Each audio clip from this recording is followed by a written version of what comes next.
que no sé cómo empezar, porque después de estos inmerecidos piropos de alguien que por otra parte es razonable que lo haga, puesto que ha sido alumno mío, discípulo muy querido y aventajado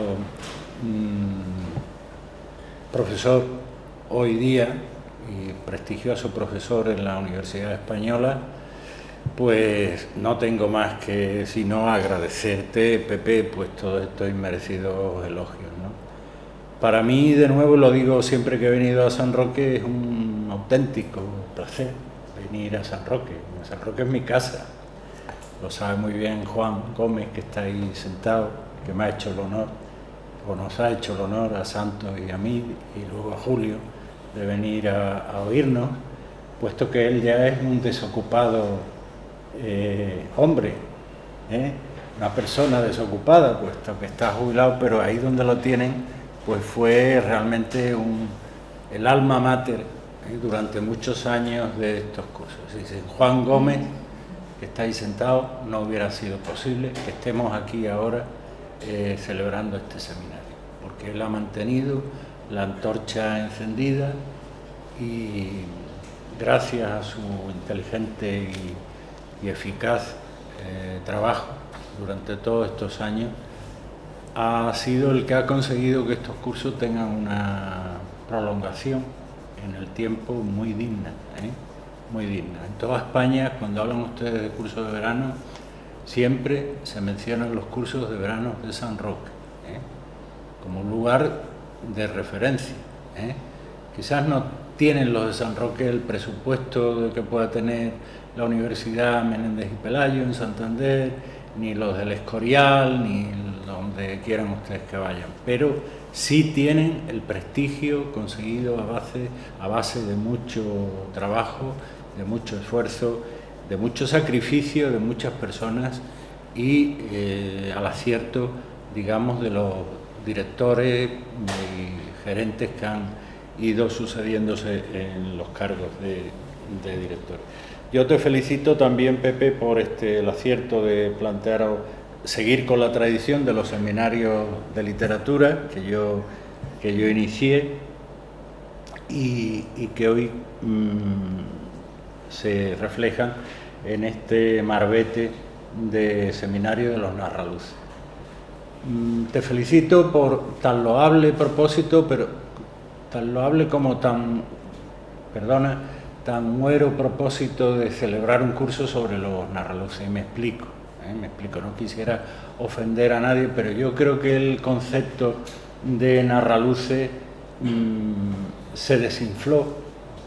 Yo fui testigo presencial, entonces era un estudiante todavía en las aulas de la Universidad de Sevilla, pero todos estos nombres que ha ido mencionando con tanto acierto Santos, Leiva, Vaz de Soto, todos pues eran autores que yo leía, lógicamente, con cierto desconcierto, como le ha pasado a él en muchas ocasiones cuando lo ha mencionado, ¿no? También, ¿no?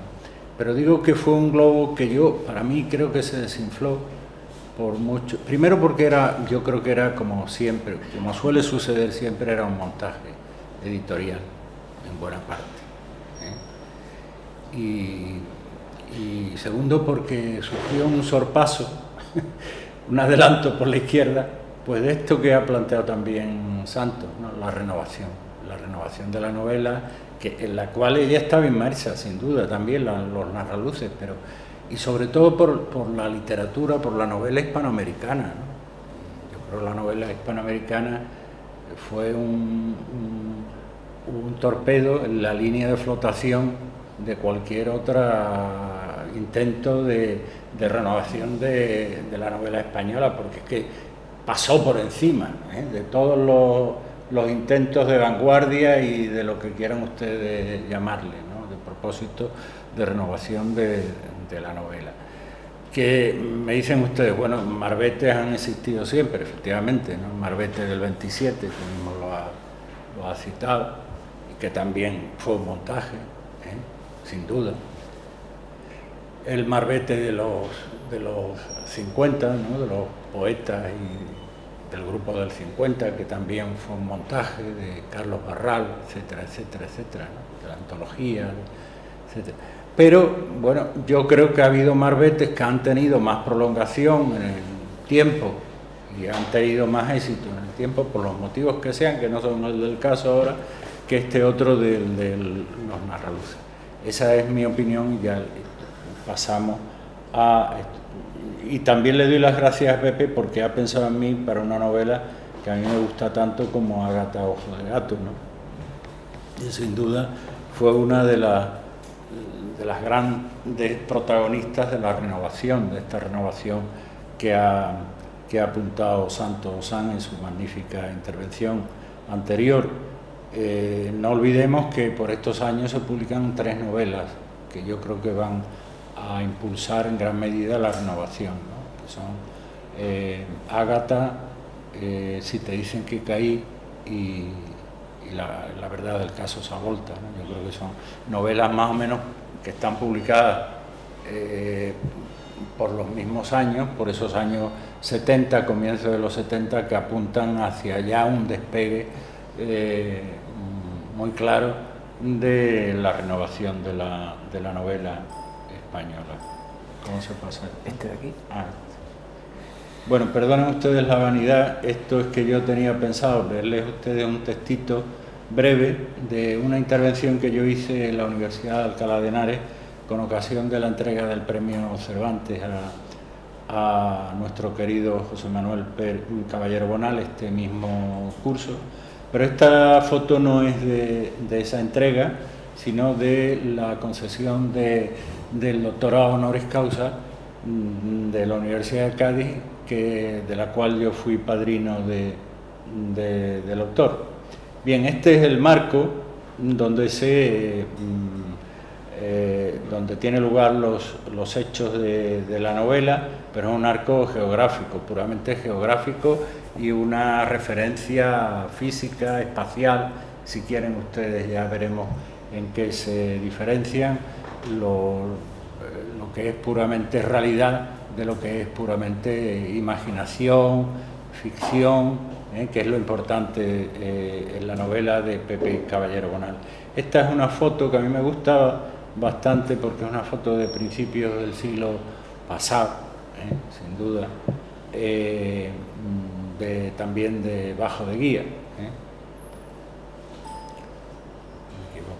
Esta es otra foto tomada desde la otra banda, se ve la iglesia de los pescadores, ¿no? Y estas son las famosas dunas del Coto, ¿no? Dunas que salen muy habitualmente en las memorias de la novela de la memoria de Pepe Caballero Bonal, ¿no? Tiempo de guerras perdidas y la costumbre de vivir. Esta es una foto ya más digamos, más veraz de lo que puede ser el Coto de Doñana, ¿no? Y se ven todas las aves, algunos ¿cómo se llaman? Flamencos. Este es un falucho que atraviesa el río de un lado a otro, desde el pueblo a la otra banda, al Coto de Doñana. Este es el lugar donde se sitúa supuestamente la narración de los hechos que se relatan en la novela, porque ya saben ustedes que para nada se mencionan en la novela ni Sanlúcar de Barrameda, ni el Coto, ni nada de eso, ¿no? Ahí tienen ustedes la desembocadura del río, arriba del todo a la izquierda, Sanlúcar de Barrameda, Chipiona, y es un lugar pues ya celebrado por los historiadores desde Estrabón hasta el siglo actual. De ahí partieron las naves de algunos de los viajes de Colón también, y se sitúa justo entre las provincias de Huelva, Sevilla y Cádiz. Este ya es el escenario de la novela, tal y como se describe en la propia novela de Caballero Bonal, el mapa del tesoro, digamos, por decirlo de una manera. Claro, naturalmente todos los nombres son inventados, aquí no hay nombre real, pero corresponden más o menos a una geografía que quiere parecerse pues a la de la desembocadura del río, los caños, las marismas que rodean el coto de Doñana, ¿no? Este mapa justamente está en la primera página de la primera edición de la novela y de las ediciones posteriores.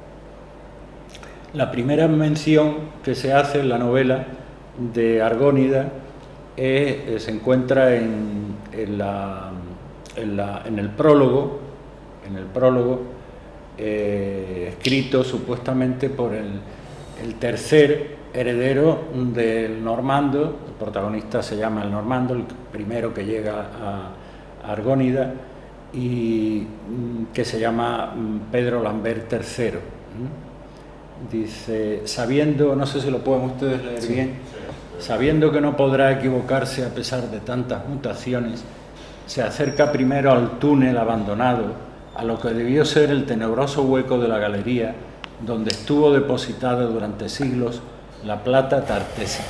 Ya vemos algunas referencias ahí, histórica, cultural, legendaria, relacionada con ese mito que todos conocemos como Tartesos, y que una y otra vez, repetidamente, los arqueólogos se han empeñado en encontrar sus restos arqueológicos.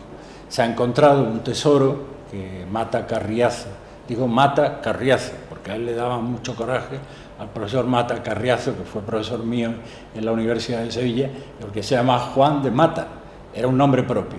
Y la gente le decíamos, o los alumnos le decíamos Mata Carriazo, entonces no se le podía mencionar con ese nombre, ¿no? Bueno, pues fue el descubridor, uno de los descubridores del famoso tesoro del Carambolo en los años, mediados de los años 50, ¿no?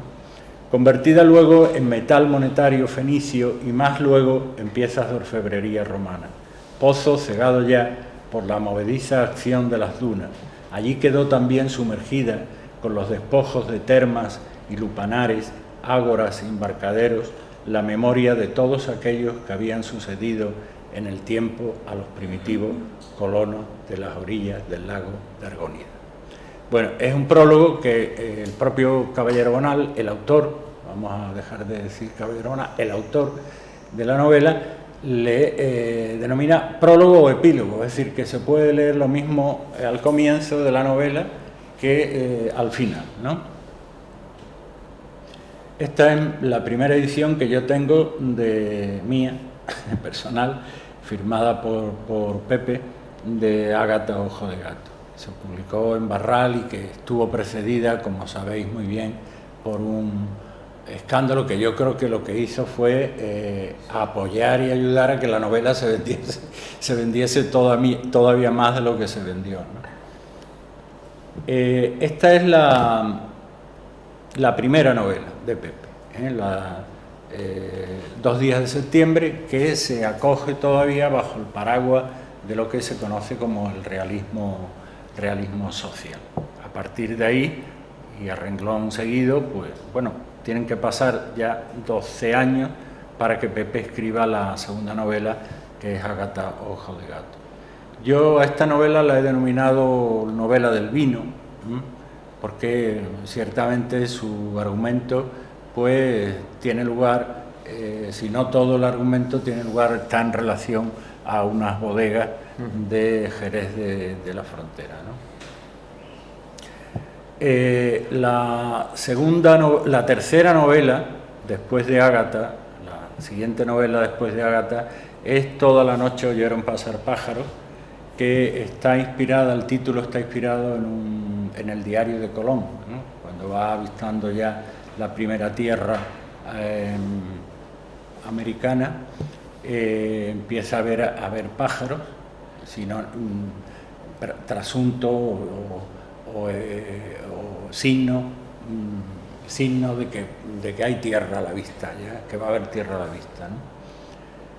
La he denominado novela del mar, porque todo está en relación con una familia de armadores, que es de origen británico, que se establece también en una... Indeterminadamente no se dice ni Sanlúcar de Barrameda ni Cádiz, queda un poco ahí en nebulosa. La cuarta novela es En la casa del padre, que se publicó en 1988 y que yo he denominado novela de una saga familiar, porque ciertamente está inspirada en una familia bodeguera también, jerezana, los Romero Bárcenas, que algunos han querido ver un trasunto en ella de la familia Domecq o alguno parecido, ¿no? Y la última novela, Pepe ha dicho, él personalmente, y lo ha insistido en ello muchas veces, que no va a escribir ni va a publicar ninguna novela más. Entonces, si él lo dice, pues doctores tiene la Iglesia y él mejor que nadie sabe lo que le interesa hacer. Después de ello, sin embargo, pues ha escrito 2 libros de memoria, como sabéis, que yo no he recogido aquí, pero que él mismo denomina novelas de la memoria.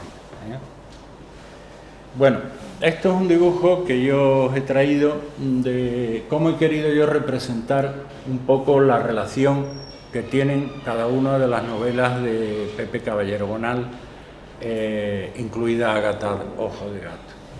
Esto puede ser como por emplear la misma analogía del mapa, pues puede ser el mapa de las novelas, la cartografía de las novelas de Pepe Caballero Bonal, que como veis yo he querido representar, pues eso, a las bandas y a las puntas, las novelas primera, tercera, cuarta y quinta, y en el centro, porque me parece la novela central de Pepe y sobre la que pivotan todas las demás. Es decir, todos hemos empezado a leer la primera novela de Pepe, Ágata, Ágata de Ojo de Gato, y luego hemos ido leyendo las siguientes novelas, ¿no? Interfieren, se interrelacionan unas con otras, porque forman un mundo propio que yo he denominado mundo propio, autónomo y unitario. Creo que estos 3 adjetivos me parece que están bien empleados y reflejan muy bien el discurso novelístico, narrativo tan coherente de Pepe Caballero Bonal a lo largo de su producción novelística. Mundo que es, sin duda, nosotros apoya, se sustenta en mundos ya conocidos. Pepe es un autor pues con una cultura, cuando empieza a escribir y antes, muy vasta y que ha leído mucho, desde jovencito, ¿no?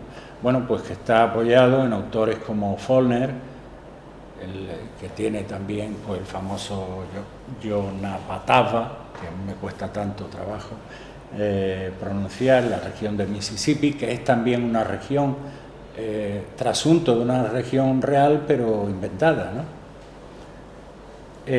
Como no, García Márquez, con su Macondo. Esta es la primera edición en sudamericana, que es la que yo tengo, que se distingue muy bien porque hubo una errata muy conocida en La Soledad. La última palabra, soledad, ven ustedes que la E está al revés, Es una edición muy curiosa. Y esta es la dedicatoria que me hizo el propio Gabriel García Márquez. El mundo novelístico de Gabriel García Márquez, también un mundo inventado, sin duda, Macondo. Onetti, otro de los maestros de Pepe, reconocidos de Pepe Caballero Bonal, con su Santa María, la región del Astillero, Benet, que os ha referido antes Santos, con Región, el mundo de Región, que como Juan, como ha dicho muy bien Santos también, como era ingeniero, pues él se ha preocupado de hacer un mapa muy detallado de la orografía del terreno, del territorio. Otro autor citado por Santos Sanz, Luis Mateo Díez, con su famosa Celama, y uno de los más conocidos en los últimos años, Muñoz Molina, con su Sierra de Mágina, ¿no? Y ven la primera edición de Beatus Ill, o una edición italiana de Beatus Ill, la primera novela de Antonio Muñoz Molina y, como no, de nuestro querido amigo y próximo conferenciante, pues mía, Julio Manuel de la Rosa, con su región también mítica ya, también, que ha pasado de un trasunto de lo que se supone una región real a una región ficcional, imaginaria, ¿no? Etruria. Y todo, claro, el referente que nos inspira, y sobre todo tratándose de una novela como Ágata Ojo de Gato, que se inicia con la búsqueda por el normando de un tesoro, o el hallazgo casual de un tesoro, inmediatamente nos viene a la cabeza, a la imaginación, un autor tan querido por Pepe Caballero Bonal, reconocido por él también como Stevenson, ¿no? Como La isla del tesoro, ¿no? También con su característico mapa, ¿no? Entonces estamos otra vez en el gráfico que yo hice, o que yo representé antes, que yo pasé antes, que es la cartografía, la radiografía del mundo de Caballero Bonal. Las características de este mundo bonaldiano, yo las he querido resumir en 3 o 4 pinceladas. Tiene unas claves míticas, clásicas, inspiradas naturalmente en mitos clásicos, el mito de Deméter, la diosa de la tierra, de la fertilidad, Mater Terrae, porque el propio Pepe declaró, cuando se publicó la novela, cuando las numerosas intervenciones que ha ido teniendo a lo largo de estos años explicando su obra, pues ha dicho que él se inspiró en el mito de la Mater Terrae, es decir, la tierra que acaba enterrando, destruyendo a todo aquel que intenta desposeerla, devastarla, destruirla. Y ciertamente la novela, el argumento de la novela Ágata Ojo de Gato, pues cuenta la historia también de una familia iniciada, fundada por el normando, por Pedro Lambert y Manuela Cipriani, Lambert, que tiene unas resonancias naturalmente francesas, el origen de Pepe Caballero Bonal, la biografía de su madre era también Bonal, inspirado en una familia francesa, y Cipriani, que es un apellido que a mí me recuerda inmediatamente muchos apellidos gaditanos también, ¿no? Soprani, en Cádiz hay una calle Soprani, ¿no? Tiene unas claves míticas clásicas, el mito de la Mater Terrae, las fundaciones también, casi todas las culturas, casi todas las fundaciones han sido erigidas fundamentalmente en base a una región que ha favorecido, pues por la proximidad a un río o a un mar, pues ha favorecido el intercambio, el comercio, etcétera, etcétera. Ahí aparecen, pues, etimológicamente, la raíz de Argónida está ahí, ¿no? Argos, Argantonio, la búsqueda de un tesoro. Saben ustedes que los argonautas fueron una expedición que intentó descubrir el famoso vellocino de oro, que era también, pues, un tesoro, ¿no? El Santo Grial, la leyenda del Santo Grial, etc. Unas claves bíblicas también, clásicas y bíblicas, ¿no? Muchos episodios de la novela, pues yo creo que están también inspirados en la Biblia, ¿no? Las plagas que aparecen en el argumento, el éxodo, las maldiciones, la propia maldición, ¿no? del normando, ¿no? Que acaba con él, y el tesoro acaba con el último heredero del fundador, ¿no? Las guerras fratricidas, el mito de Caín y Abel, ya que los dos hermanos, los dos primeros hijos de Normando y de Manuela, bueno, uno era del Normando, otro no se sabe de quién era, de Manuela Cipriani, pues uno se llamaba Pedro Lambert o Perico Chico y el segundo se llamaba Diego Manuel, y acaban luchando y como el mito de Caín, destruyéndose, ¿no? Uno a otro, ¿no? Hay también unas claves narrativas evidentes para que conformen ese círculo del mundo bonaldiano, ¿no? Personajes y temas recurrentes, por ejemplo, el viejo Leiston, ese inglés, ese hombre, ese británico, que aparece en la novela 3, es decir, en La casa del padre, en Toda la noche oyeron pasar pájaros y en Campo de Agramante, y Diego Manuel, que aparece y reaparece como en Guadiana, ¿no? En las novelas 2, 3 y 4. Los personajes anfibios, Lucrecia y Emeterio, la judía errante, Mercedes la serpentina, que son personajes que van reapareciendo una y otra vez en los argumentos, en las historias que nos va contando Pepe Caballero Bonal a lo largo de su trayectoria. Pero están también los temas, el tema del tesoro escondido, Ágata y en la casa del padre, en Toda la noche. Es decir, en Ágata hay un tesoro que está escondido, en la casa del padre hay un baulito que esconde la primera pertenencia de esos herederos que van a formar, de esa familia que va a formar una saga, que son los Romeros Bárcena, y que al final se acaba descubriendo que está vacía. Cuando más la necesitan, resulta que al final de la novela el último heredero descubre que esa caja no les puede ayudar nada, ese tesoro, supuesto tesoro, esa riqueza, no les puede ayudar porque no tiene nada, ¿no? El incesto, que aparece y reaparece también en las novelas de Caballero Bonal, ¿no? Como la tía Carola y José Daniel en Ágata, etc. El amor lésbico también aparece y reaparece. El caciquismo, de hecho Pedro Lambert, el heredero del Normando, se convierte en un cacique de la zona, ¿no? Casándose con una rica heredera de allí de la zona de la Marisma, ¿no?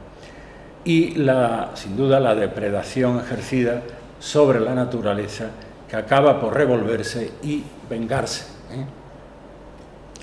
Bien, esta es la fundación en donde se supone que se fundó esa leyenda de Tartessos, y la referencia del autor en su libro de memoria, en su primer libro de memoria, Tiempo de guerras perdidas, que cito: hay algo además en este paisaje, se refiere a la región que está describiendo el Coto, Doñana, que con independencia de sus ornamentos naturales remite sin duda al prestigio histórico y a un mitológico que se ha ido acumulando secularmente en estas demarcaciones.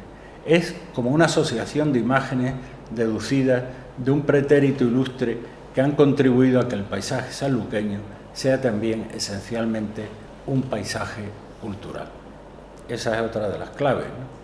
Porque claro, sin cultura, pues Pepe, prácticamente la novela de Ágata de Ojo de Gato no tendría esa referencia tan rica, tan variada, tan imaginativa, que tiene la novela, ¿no? Este es uno de las reliquias del tesoro del carambolo. Este es una reproducción, una imagen del mito de los argonautas, el Santo Grial, es decir, la cultura, el fondo cultural que envuelve como una cáscara, o que sustenta como un terreno fértil las asociaciones imaginativas, ficcionales, literarias de la novela de Pepe Caballero Bonal. Los libros de oro del rey Argantonio, citado por el propio Pepe Caballero Bonal a lo largo de su libro de memoria. los viajes de Colón, todo eso actúa como un pozo, un sedimento que de alguna manera contagia, tiñe toda la novela de Pepe, ¿no? No solo Ágata, Ojos de Gato, sino también otras novelas, ¿no? Esta es otra imagen también muy antigua de lo que podría ser una de las primitivas naves con las que se embarcaron los primeros viajeros que llegaron a América, ¿no? Yo recuerdo que nosotros teníamos en la Universidad de Cádiz un profesor en la Escuela de Náutica que era Coín Cuenca, se llamaba, que se propuso hacer el mismo viaje que Colón, la ruta de Colón. Claro, él se dio cuenta que en el último centenario, estoy hablando del año 1992, en el anterior centenario, en 1892, construyeron unas naves que se hundieron inmediatamente nada más que salir del puerto porque no estaban hechas para navegar. Dice, bueno, yo no puedo caer en la misma trampa. Entonces, ¿qué hago? Entonces revisó, era un investigador, además navegante, era un investigador nato, se fue a todos los archivos, biblioteca, el archivo de India, y dio con la clave. La clave era que esos barcos estaban construidos por carpinteros de Ribera. ¿Y cuáles eran los últimos carpinteros de Ribera que quedaban en el mundo? Pues los carpinteros de Ribera que quedaban en el mundo estaban en la provincia de Cádiz, estaban en Barbate. Y allí se fue, hizo sus 3 naves, o hizo una nave, mejor dicho, bueno, pudo hacer 3, claro, y se embarcó con todo un grupo de alumnos, en las mismas condiciones que hizo Colón, porque se documentó para eso, y llegó y volvió. Tardó el tiempo que tardara, pero volvió. Si no recuerdo mal, Manolo, por si hay alguien, creo que esa nave de la que tú hablas está ahora mismo como objeto decorativo en una de las rotondas del puerto de Santa María. Yendo de Valdelagrana al puerto de Santa María, el barco este que ves allí es el que... Sí, o lo han comprado los americanos y esa es una reproducción, vete a saber, ¿sabes? Pero, bueno, pero gracias por la aclaración. Bien, y también, claro, cómo no referirnos a otro elemento cultural, histórico tan importante como el faro, el templo de Lucero, el Luciferifanum, que forma parte del escudo de Sanlúcar de Barrameda y que sale ya en la geografía de Estrabón. Bueno, esto he querido un poco dibujar o traer de una manera gráfica, pues los argumentos representados sucintamente, esos argumentos que yo he dicho que en los que se basan por lo menos 4 o 3 de las novelas, de esas 5 novelas de Pepe Caballero Bonal, que son Ágata, Toda la noche oyeron pasar pájaros y En la casa del padre. Este podría ser el cofrecito ese del que os he hablado, del argumento de los Romero Bárcenas, de la saga de La casa del padre. Y esos 3 elementos, tanto el falucho del viejo Leiston, que se propone además descubrir, tiene un plano de un tesoro que le han entregado unos marineros de la zona, y él cree descubrir el tesoro y dice, va una y otra vez al mar con el falucho hasta que el falucho se le hunde, pero queda una representación gráfica en su casa del falucho, como la cajita misteriosa, como el tesoro del normando. Estos 3 elementos causan la desgracia involuntaria de cada uno de los personajes o de una familia entera. ¿Qué quiere decir todo esto? Pues bueno, yo creo que tiene una explicación muy clara, ¿no? O al menos a mí me lo parece, ¿no? El hombre, como en los mitos y en las viejas sagas legendarias, el mito del Bellocino, el ciclo del rey Arturo, camina en pos de su felicidad que, por evidentes razones, objetiviza siempre en cosas materiales, Todos ciframos nuestra promoción en cosas materiales, no en espirituales. hay quien que lo cifra en espirituales, sobre todo cuando está enamorado, ¿no? Pero la felicidad es imposible o es irrealizable, es un mero espejismo, como se comprueba en cada uno de los casos anteriores, ¿no? Bien, hay una antología, una de las últimas antologías que ha preparado, de Pepe Caballero Bonal, que ha preparado un profesor de la Universidad de Granada, que es Juan Carlos Abril, que se llama Marcas y Soliloquio. Y ahí en el prólogo él habla de que hay una serie de libros de Pepe, tanto poéticos como narrativos, que conforman lo que él ha llamado el ciclo de Argónida. Y ese ciclo de Argónida está compuesto por Descrédito del héroe. Para mí, él no lo menciona, pero yo creo que Descrédito del héroe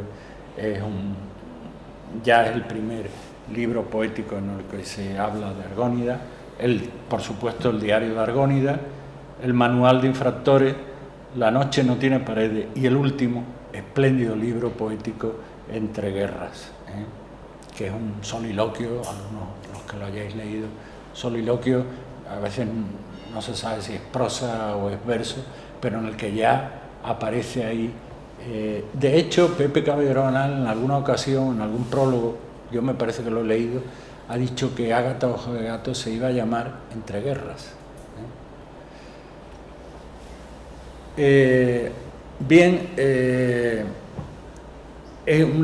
Argónida, por tanto, pues ¿qué es? Que es un espacio físico, si nos referimos exclusivamente a la realidad, el coto, es una realidad histórico-cultural. Hemos visto en todo este repaso que hemos hecho de mitos clásicos, bíblicos, contemporáneos, históricos.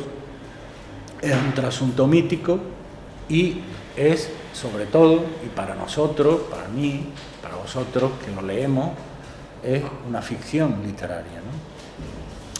Como ficción literaria, yo creo que ha creado su propio espacio poético novelesco, que no está fuera, como algunos piensan, o algunos podríamos pensar, sino que está en el mismo libro, y el propio Pepe, el autor, se ha encargado de decirnos desde el primer momento: miren ustedes, este es el espacio que yo me refiero. No me refiero exactamente ni aproximadamente al coto de Doñana, sino que yo he creado mi propio mundo, mi propio espacio.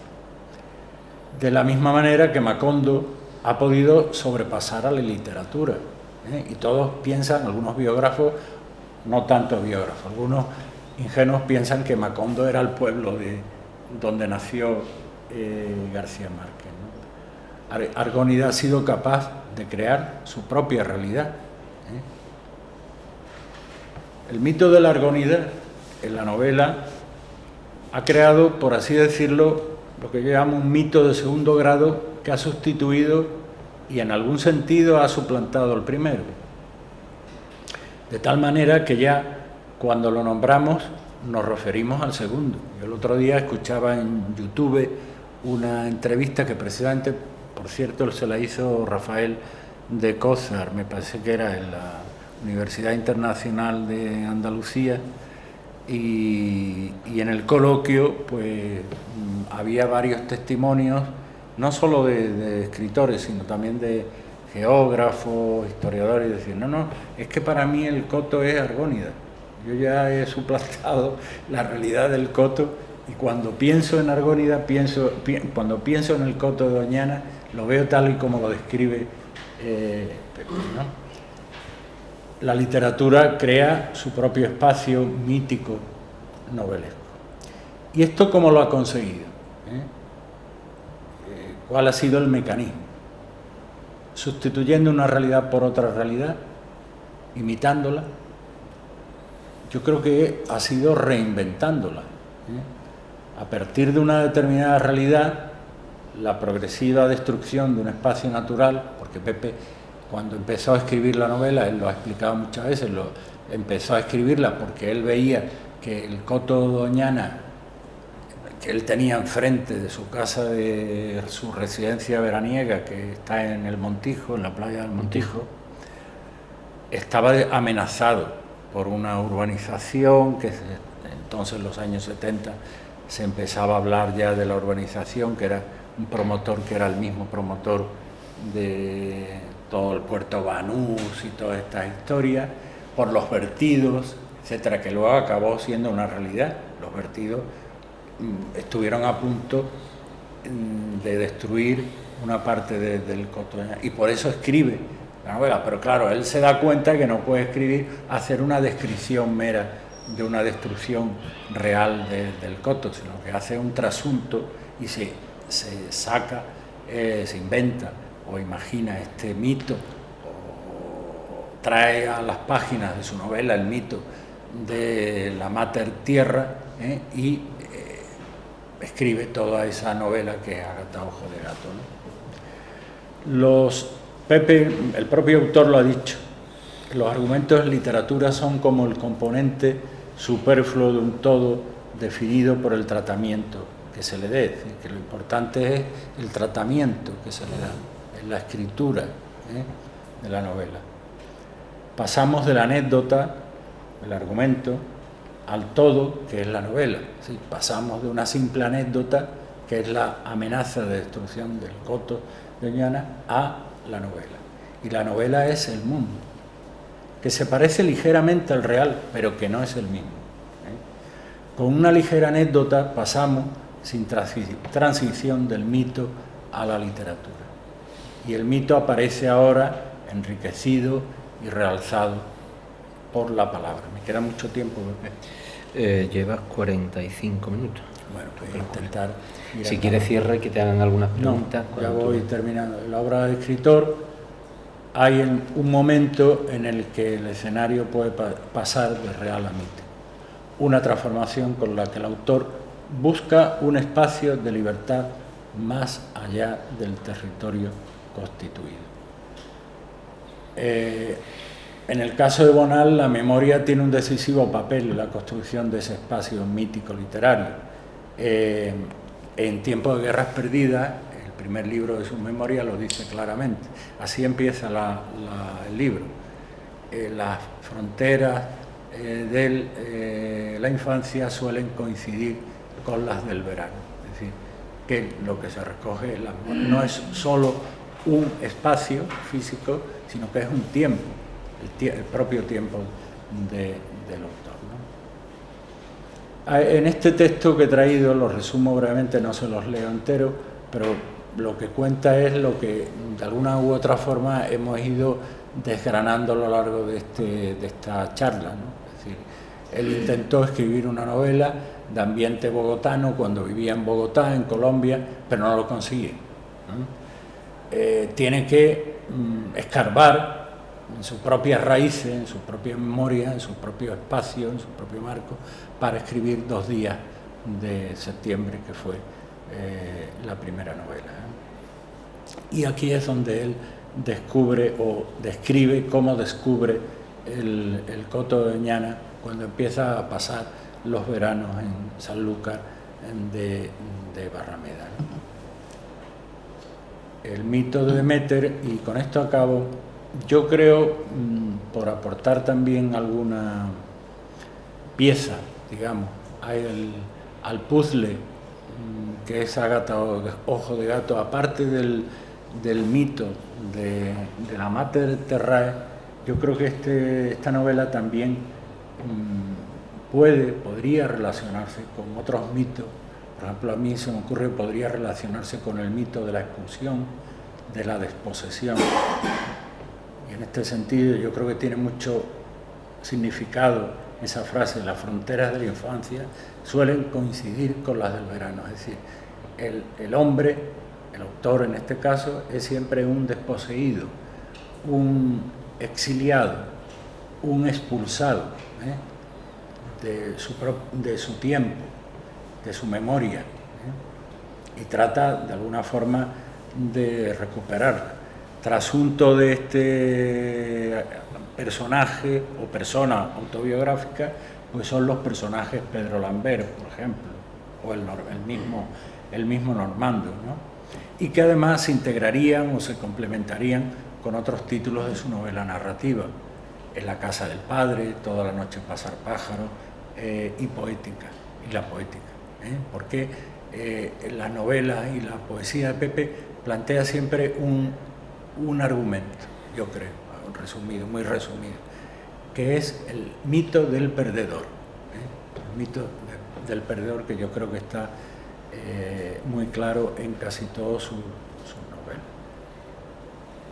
Desde un principio, Caballero Bonal, digo yo, ha buscado siempre su tesoro, la palabra salvadora enredada en la memoria como una fuente permanente de conocimiento. Y nada más termino por donde empecé, que es con esta foto en la que me homenajeo yo a mí mismo por la compañía. Muchas gracias.